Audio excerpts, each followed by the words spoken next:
गेहूं की फसल बिल्कुल भी अच्छी तरीके से बढ़वार नहीं कर रही है। गेहूं के अंदर ग्रोथ भी बिल्कुल देखने को नहीं मिल रही है। गेहूं आपकी लगातार पीली होती चली जा रही है। कुछ कारण ऐसे रहते हैं किसान भाइयों, जिन पर किसान भाई जो है फोकस नहीं रखते, उन पर अपना ध्यान बिल्कुल भी नहीं रखते। जैसा कि गोबर की खाद का खेत के अंदर बिल्कुल भी नहीं डालना। यदि आपने लंबे समय से अपने खेत के अंदर गोबर की खाद को नहीं डाला है, तो आपकी जो गेहूं की फसल होगी वो लगातार किसान भाइयों पीली पड़ती रहेगी, क्योंकि उसके अंदर जो है, उस खेत के अंदर, उस मिट्टी के अंदर जो है किसान भाइयों पोषक तत्वों की कमी हो गई है।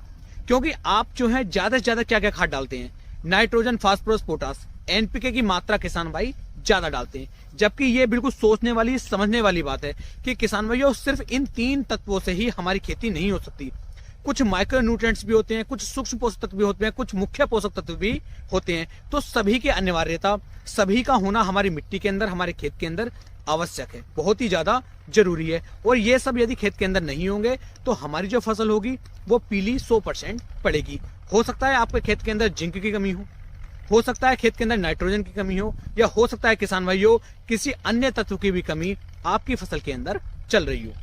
तो आपको इन चीजों का भी पता लगाना है। तो इस बात का हमेशा ध्यान रखें कि 1 साल के अंदर कम से कम एक बार, और अगर 1 साल में आप नहीं दे पा रहे हैं तो 2 साल में तो किसान भाइयों आपको कम से कम अपने खेत के अंदर गोबर की हमारी सड़ी हुई कंपोस्ट खाद होती है, उसका उपयोग करना चाहिए।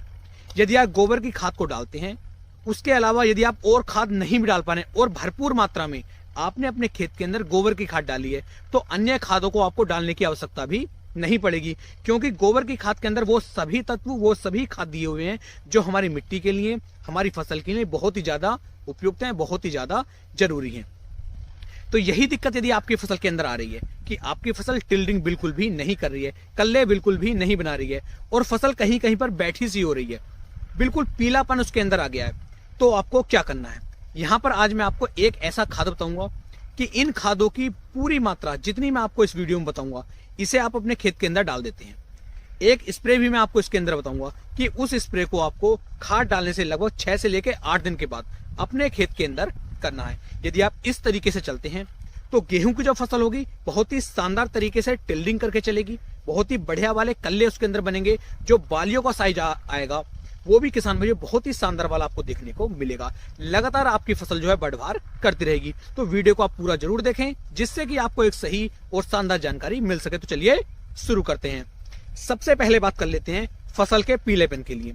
पीलेपन के मुख्यतः 3 से लेकर 4 कारण हो सकते हैं। नंबर 1, नाइट्रोजन की कमी, यूरिया की कमी हमारी फसल के अंदर है तो फसल हमारी पीली पड़ेगी। नंबर 2, यदि आपने जो है लगातार आप अपनी फसल के अंदर पानी दे रहे हैं, या फिर पानी की अधिकता के कारण भी हमारी फसल पीली पड़ सकती है। नंबर 3, माइक्रो न्यूट्रिएंट्स की कमी का होना, खेत के अंदर पोषक तत्वों की कमी का होना। यदि तत्वों की कमी होगी तो हमारी फसल 100% किसान भाइयों पीली अवश्य पड़ेगी। इसके अलावा जिंक का और सल्फर का हमारी मिट्टी के अंदर कम होना, हमारी फसल के अंदर, हमारी खेत के अंदर जिंक की और सल्फर की यदि कमी होगी तब भी हमारी फसल पीली पड़ेगी, ना ही तो वो बढ़वार करेगी। जगह जगह पर कहीं पर फसल ऊंची होगी और कहीं पर फसल आपकी नीची होगी। इसके साथ साथ किसान भाइयों फसल आपकी बिल्कुल भी टिल्डिंग नहीं करेगी। तो इतनी सारी दिक्कतें आपको देखने को मिल रही होती हैं। तो जो खाद मैं आपको बता रहा हूँ, इस खाद को आप डाल लेते हैं। इसके अंदर आपको टोटल 3 खाद मिक्स करनी है। इन तीनों खादों की इतनी ही मात्रा आपको लेनी है जितनी मैं आपको बता रहा हूं। और मान लीजिए आज आप इन खादों को डालते हैं, तो आज डालने के बाद आज ही आपको इनका पानी नहीं देना है। इस फसल को आज आपको पानी नहीं देना है। तो गेहूं की फसल में आज आप इन खादों को डाल दीजिए और कल की डेट में आपको पानी लगाना है। यानी कि एक रात का जो बिचाला है वो आपको छोड़ना है। आज शाम के नंबर में आप खाद डाल दीजिए और कल सुबह के नंबर में, कल दोपहर के नंबर में आप अपनी फसल के अंदर पानी चला दीजिए। जो स्प्रे मैं आपको बताने वाला हूं, उस स्प्रे को आपको पानी लगाने से लगभग 8 दिन के बाद उस स्प्रे को भी आपको करना है। तो आपकी फसल के अंदर चाहे कितना भी पीलापन क्यों ना हो, चाहे वो बिल्कुल भी टिल्डिंग क्यों ना कर रही हो, बेहतरीन वाले रिजल्ट आपको देखने को मिल जाएंगे। तो इन खादों को डालने का जो बिल्कुल मुख्य और सही समय है वो है किसान भाई, जो हमारी फसल लगभग 25 दिन 28 दिन के आसपास की हो जाती है। या फिर ऐसा मान लीजिए यदि आपकी जो फसल है आप उसमें पहला पानी दे चुके हैं, अब दूसरे पानी का समय आ गया, यानी कि आपकी जो फसल है इस समय पर लगभग 42 दिन 45 दिन के आसपास की हो चुकी है, तो इस समय पर भी आप इसमें खाद डाल सकते हैं। तो या तो फसल हो हमारी 20 से 25 दिन 30 दिन के आसपास की, उस समय पर आपको इन खादों को डालना है। या फिर आपकी जो फसल है लगभग 45 दिन 50 दिन के आसपास की हो, उस समय पर आपको खाद डालना है और इसी समय पर आपको स्प्रे करना है। एक बात का यहाँ पर आपको ध्यान दें कि हमारी जो गेहूं की फसल है ये 20 दिन से लगा करके और लगभग 50 दिन 55 दिन तक अच्छी तरीके से टिल्लिंग करके चलती है, अच्छी तरीके से कल्ले बनाती है। यदि आप इसके बाद या इससे पहले सोचें कि टिल्लिंग जो है 60 दिन 65 दिन तक होती रहेगी, तो ऐसा बिल्कुल भी पॉसिबल नहीं है। ज्यादा अच्छी टिल्लिंग, ज्यादा अच्छे जो कल्ले बनते हैं वो 45 दिन 50 दिन की अवस्था तक ही बनते हैं। उसके बाद जो टिल्लिंग की जो प्रक्रिया होती है वो किसान भाई रुक जाती है, वो थोड़ी सी थम सी जाती है। तो इस चीज का भी किसान भाइयों आपको ध्यान देना है। तो पहला खाद जो यहाँ पर आप ले रहे हैं, जो 3 टोटल मैंने खाद बताए, इन तीनों में से जो हमारा पहला खाद है वो किसान भाइयों आपको लेना है अपना यूरिया। यूरिया की जो मात्रा आप यहाँ पर लेंगे वो लेनी है किसान भाइयों 45 किलोग्राम प्रति एकड़ के हिसाब से। 45 किलोग्राम से कम यूरिया ना लें, क्योंकि यूरिया को आप तीसरे खाद के रूप में नहीं दे सकते। या तो पहली पानी पर देंगे या फिर दूसरे पानी पर देंगे। तीसरे पानी पर यदि आप यूरिया देते हैं तो उस समय पर हमारी गेहूं की फसल के अंदर सिर्फ इससे बढ़वार होगी और फसल जो है हमारी नीचे गिरने की कोशिश करेगी। तो तीसरे पानी पर आपको यूरिया नहीं लगाना है। तो पहला हो जाता है हमारा 45 किलोग्राम यूरिया। जो नाइट्रोजन की मात्रा इस समय पर हम देंगे, फसल हमारी तुरंत ही बढ़वार करेगी, अच्छी तरीके से टिल्डिंग करेगी। शुरुआती दिन है, शुरुआती समय है, तो हमारी फसल को नाइट्रोजन की बहुत ही ज्यादा आवश्यकता पड़ती है। तो 45 किलोग्राम आपको ले लेना है यूरिया। दूसरे खाद के रूप में जो किसान भाई यहाँ पर आप लेंगे वो किसान भाई आपको लेना है जिंक सल्फेट। जिंक सल्फेट यहाँ पर बहुत ही शानदार वाला काम आपका करके दिखाएगा। क्यों? क्योंकि जिंक सल्फेट के अंदर आपको जिंक भी देखने को मिलेगी, सल्फर की मात्रा भी देखने को मिलेगी, और इन दोनों का जो कॉम्बिनेशन है, जब हमारी गेहूं की फसल के अंदर किसान भाई डलता है, जब गेहूं की फसल के अंदर ये पड़ता है, तो हमारी फसल बहुत ही शानदार तरीके से टिलरिंग और कल्ले बनाने शुरू कर देती है। तो जिंक सल्फेट यहाँ पर आपको लेनी है 33% वाली, और 33% वाली जो जिंक सल्फेट आप लेंगे, इसकी मात्रा 6 किलोग्राम प्रति एकड़ के हिसाब से ले लीजिए।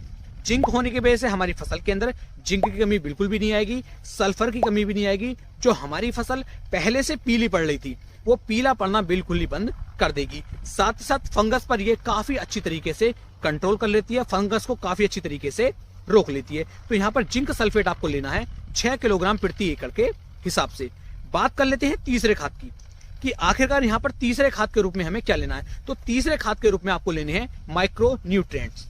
जो माइक्रो न्यूट्रिएंट्स आप लेंगे किसी भी कंपनी के ले लीजिए, लेकिन लगभग 5 से लेकर 6 किलोग्राम की मात्रा माइक्रो न्यूट्रिएंट्स की आप लेंगे तो ये भी बहुत ही शानदार वाला रिजल्ट आपके फसल के अंदर निकाल करके देगी।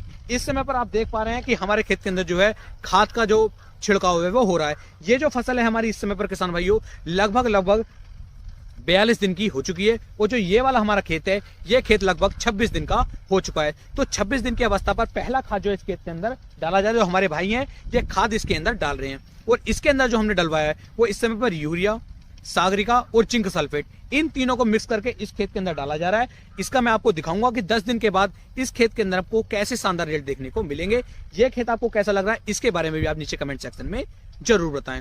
तो इस तरीके से पहला आपका यूरिया हो जाता है, दूसरा आपका जिंक सल्फेट हो जाता है, और तीसरे हो जाते हैं माइक्रो न्यूट्रिएंट्स। और माइक्रो न्यूट्रिएंट्स की जो मात्रा लेंगे वो 5 से लेके 6 किलोग्राम प्रति एकड़ के हिसाब से लेंगे। तीनों को अच्छी तरीके से मिला लीजिए, और पानी देने से एक दिन पहले आपको इन्हें डालना है और अगले दिन पानी आपको लगा देना है। यदि आप ऐसे करेंगे तो बहुत ही बेहतर वाले और शानदार वाले रिजल्ट आपको देखने को मिलेंगे। आपके पड़ोसी भी आपसे जरूर पूछेंगे कि आपने अपने खेत के अंदर आखिरकार क्या लगाया है जो इतने शानदार और अच्छे रिजल्ट आपको देखने को मिले हैं।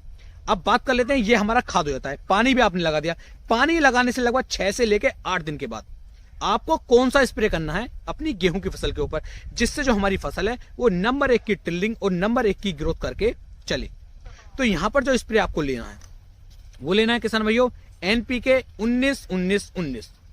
अगर आपकी फसल है 25 दिन की उस कंडीशन में, और यदि फसल है हमारी 45 दिन के आसपास की, 50 दिन के आसपास, क्योंकि मैंने दोनों तरीके में आपको खाद बताया है, 25 दिन पर भी और 45 दिन पर भी। तो 45 दिन की यदि हमारी फसल है तो NPK 12-61-0 आपको लेना है। तो 12-61-0 की मात्रा आप लेंगे 1 किलोग्राम प्रति एकड़ के हिसाब से। यदि आपकी फसल 25 दिन 30 दिन की है तब आप वहां पर स्प्रे लेंगे NPK 19-19-19। तो दोनों कंडीशन को आपको अपने हिसाब से लेना है। आपकी फसल 45 दिन की तो 12-61-0, फसल 25 दिन 30 दिन की तो NPK 19-19-19। और इन दोनों खादों के अंदर जो आपको दूसरा स्प्रे मिलाना है वो मिलाना है सागरिका का। तो सागरिका 1261 के अंदर सागरिका मिला लीजिए। इससे जड़ों का निर्माण बहुत ही तेजी के साथ होगा, फसल बहुत ही शानदार तरीके से ग्रोथ करके चलेगी, अच्छी तरीके से टिलरिंग करेगी और आपकी पैदावार में 15 से लेकर 20% की बढ़ोतरी हर वर्ष के मुकाबले आपको देखने को मिलेगी। यदि आप ले रहे हैं एनपीके 19-19-19 तो इसके अंदर जो आपको मिलाना है चिलेटेड जिंक, जो हमारा 12% में देखने को मिल जाता है और उसकी जो मात्रा यहाँ पर आप लेंगे वो लेंगे 150 ग्राम प्रति एकड़ के हिसाब से और इसका स्प्रे आप अपनी फसल पर कर दीजिए। ध्यान देना है खेत के अंदर पर्याप्त नमी हो।